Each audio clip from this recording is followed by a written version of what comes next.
मसीह के नाम में जय मसीह की। मैं परमेश्वर का धन्यवाद देता हूँ माय डियर, ये परमेश्वर ने मुझे मौका दिया कि मैं परमेश्वर की बातों को आप तक पहुँचा सकूँ माय डियर। इस सुंदर समय के लिए माय डियर मैं परमेश्वर का धन्यवाद देता हूँ माय डियर। माय डियर आज का टॉपिक है कि फास्टिंग कैसे रखें, उपवास कैसे रखें। हाँ माय डियर, हम इस टॉपिक के बारे में जानेंगे कि फास्टिंग कैसे करना है और फास्टिंग करने का सही तरीका क्या है। हालेलुया। तो आए माय डियर, हम कुछ बातों को देखेंगे जो परमेश्वर इन बातों से हमें फास्टिंग के बारे में परमेश्वर हमें सिखाना चाहता है। माय डियर, पहली बात है कि हमें अपने आप को सरेंडर करना है। अगर अपने आप को समर्पित नहीं करते हैं तो कोई फायदा, कोई रिजल्ट नहीं आएगा। फास्टिंग से पहले माय डियर हमें अपने आप को दीन करना है, नम्र करना है। कुछ लोग फास्टिंग कर लेते हैं, अपने आप को हम्बल नहीं करते हैं, अपने आप को नम्र नहीं करते हैं माय डियर। तो फास्टिंग से पहले माय डियर हमें नम्र करना है और अपने आप को समर्पण करना है, अपने आप को समर्पित करना है माय डियर। हालेलुया। और तो प्रभु माय डियर हमारी प्रार्थना को नहीं सुनेगा अगर हम दीन नहीं होंगे, हम हम्बल नहीं होंगे, हम नम्र नहीं होंगे फास्टिंग से पहले और हम फास्टिंग कर रहे हैं तो परमेश्वर हमारी प्रार्थना का उत्तर नहीं देगा। हालेलुया।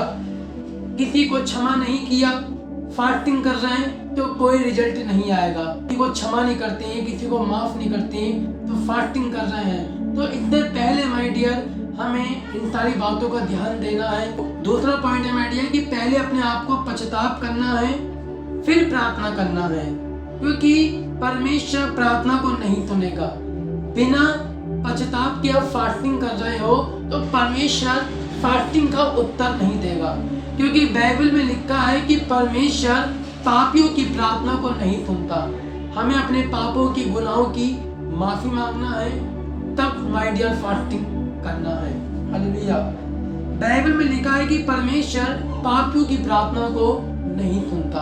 हालेलुया। इसलिए माय डियर हमें फास्टिंग में जाना है तो अपने पापों की माफी मांगना है, अपने पापों के लिए परमेश्वर से पश्चाताप करना है कि परमेश्वर मेरे पापों को क्षमा करे, मेरे गुनाहों को क्षमा करे। अगर हम माय डियर फास्टिंग कर रहे हैं तो पहले हमें 1 घंटा प्रार्थना पापों से पश्चाताप करने के लिए करना चाहिए। हमें परमेश्वर से माफी मांगना चाहिए कि परमेश्वर मेरे गुनाहों को, मेरे पापों को क्षमा कर। तब परमेश्वर माय डियर आपकी फास्टिंग को सफल करेगा।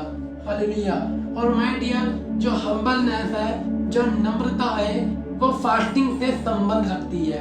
हालेलुया। क्योंकि वचन में लिखा है कि परमेश्वर दीन लोगों की, नम्र लोगों की प्रार्थना को सुनता है। अगर अपने आप को फास्टिंग में हम दीन नहीं करते हैं, नम्र नहीं करते हैं तो परमेश्वर हमारी फास्टिंग का उत्तर नहीं देता है। हालेलुया। और माय डियर हमें फास्टिंग ऐसा रखना चाहिए माय डियर कि किसी को पता भी ना चले। हमारा जो फास्टिंग होना चाहिए वो गुप्त होना चाहिए। हमें हमारे आसपास के लोगों को भी पता भी नहीं चलना चाहिए कि हमारा फास्टिंग है। फास्टिंग में माय डियर हमें प्रे करना चाहिए। बहुत से लोग फास्टिंग रख लेते हैं, प्रार्थना नहीं करते हैं, परमेश्वर की आराधना नहीं करते हैं। तो माय डियर में प्रार्थना और आराधना हमें फास्टिंग में करना चाहिए और अपने रूम में ही हमें फास्टिंग में रहना चाहिए।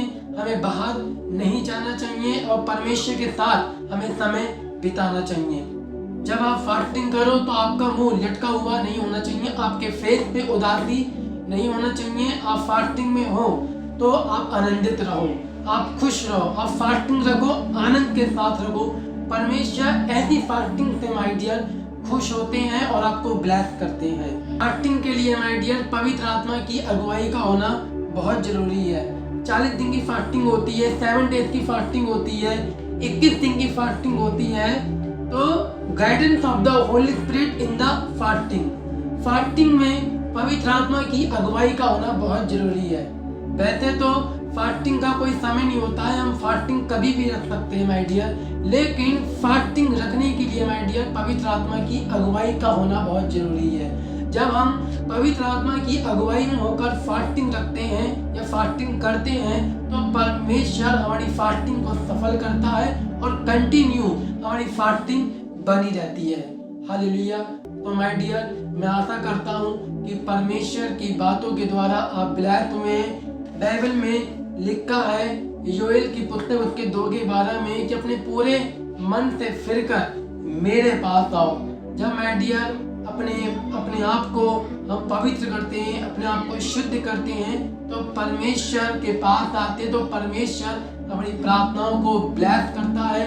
और रोकर हमें पश्चाताप करना चाहिए, परमेश्वर से कहना चाहिए कि प्रभु मेरे गुनाहों को क्षमा कर, मेरे पापों को क्षमा कर, और जो मैं फास्टिंग कर रहा हूँ प्रभु फास्टिंग में मेरी मदद कर, मेरी हेल्प कर। हालेलुया।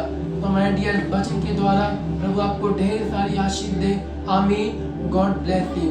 हाय माय डियर, अपनी आंखों को बंद करें और आज मैं आपके लिए प्रार्थना करना चाहता हूँ। धन्यवाद हमारे महान, हमारे जीवित, हमारे सामर्थ्य परमेश्वर, जो लोग प्रभु इस वीडियो को देख रहे हैं मेरे पिता, प्रभु सुन रहे हैं मेरे परमेश्वर, प्रार्थना करते पिता परमेश्वर जी फास्टिंग करना आज से सीख गए मेरे परमेश्वर की फास्टिंग कैसे करना चाहिए। पवित्र आत्मा जी अपने लोगों को अगुवाई करें, अपने लोगों को पवित्र आत्मा जी गाइड करें, और पवित्र आत्मा जी परमेश्वर हर दिन ये अपने आप को शुद्ध रखें, पवित्र रखें, ताकि पिता इनके जीवन से तेरी स्तुति, तेरी महिमा होने पाए। पिता कोई बीमार है तो यीशु के नाम से चंगा हो जाए, पिता कोई दुखी है तो पिता उसका दुख यीशु मसीह के नाम से दूर हो जाए, क्योंकि तूने कहा है कि परमेश्वर, तूने अपने वचन में कहा है कि परमेश्वर तुम्हारा शोक आनंद में बदल देगा। हर एक प्रकार के बंधन, श्राप प्रभु तेरे लोगों के जीवन से टूट जाए, तेरे लोग ब्लेस्ड हो जाए, आशीषित हो जाए यीशु मसीह के नाम में। धन्यवाद प्रभु, तूने प्रार्थना को तूने उत्तर दिया, यीशु मसीह के नाम से मांगता हूँ। आमीन। माय डियर वचन के द्वारा प्रभु आपको ढेर सारी आशीष दे। आमीन। God bless you.